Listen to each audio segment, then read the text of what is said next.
नमस्कार मित्रों, मैं रैपर पंडित आज भारत के प्राचीन गणित के दो ऐसे रहस्यों को उजागर करूंगा जिसे देखकर आप भारतीय होने पर गर्व महसूस करेंगे। अंग्रेजी में इसे ट्री कहते हैं और इसे रूट कहते हैं। इसे ही हिंदी में वृक्ष और मूल कहा जाता है, इसलिए हम इसे वृक्ष मूल कहते हैं। अब हम यहाँ स्क्वायर लगाएंगे। स्क्वायर का यह आधार इसका रूट है। जैसा कि आप जानते हैं, स्क्वायर को वर्ग और रूट को मूल कहा जाता है, अर्थात वर्गमूल को ही पश्चिम ने स्क्वायर रूट का नामांकरण कर दिया।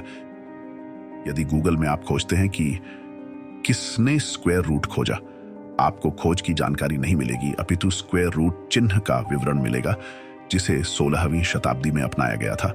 आपको जानकर आश्चर्य होगा कि आर्यभट्ट ने अपने आर्यभट्टीय के गणितपाद अध्याय के 4 श्लोक में स्पष्ट रूप से वर्गमूल अर्थात स्क्वायर रूट का उल्लेख किया है।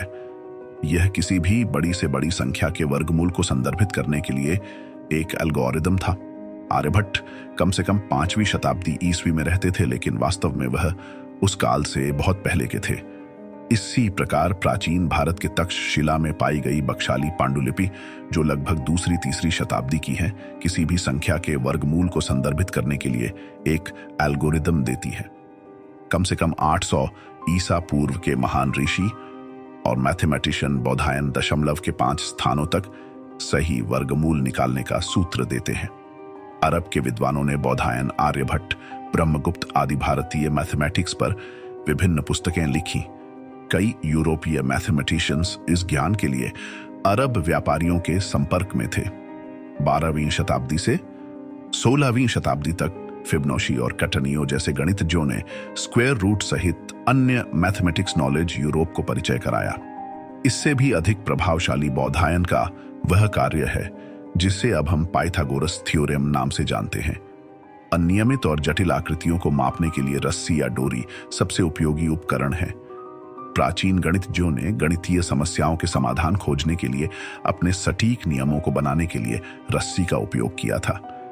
रस्सी या डोरी को शुल्ब कहा जाता है और समाधान खोजने के संक्षिप्त नियमों को सूत्र कहा जाता है।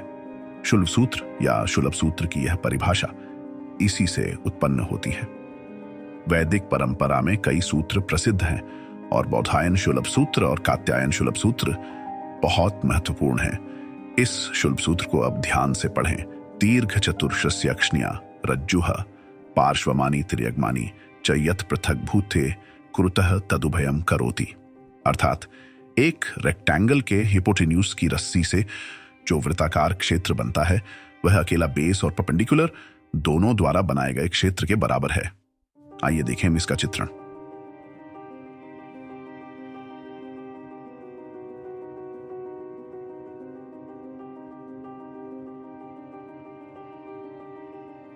आजकल इंटरनेट में बौधायन की इस खोज को सर्कल के स्थान पर स्क्वायर के क्षेत्रफल के रूप में गलत ढंग से दर्शाया गया है।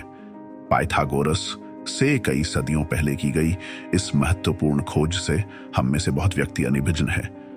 बौधायन के बाद आर्यभट्ट के समय पाइथागोरस थ्योरम का औपचारिक नाम था भुज कोटिकर्ण न्याय, अर्थात बेस परपेंडिकुलर हाइपोटेन्यूज का उचित समाधान। क्या कभी आपने सोचा है कि यह सब ज्ञान कैसे लुप्त हो गया?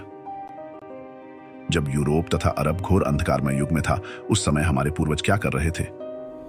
वीरसेन, हेमचंद्र, भास्कर द्वितीय, माधव, आर्यभट्ट, ब्रह्मगुप्त, भास्कर प्रथम, बौधायन, पिंगला, वराहमिहिर,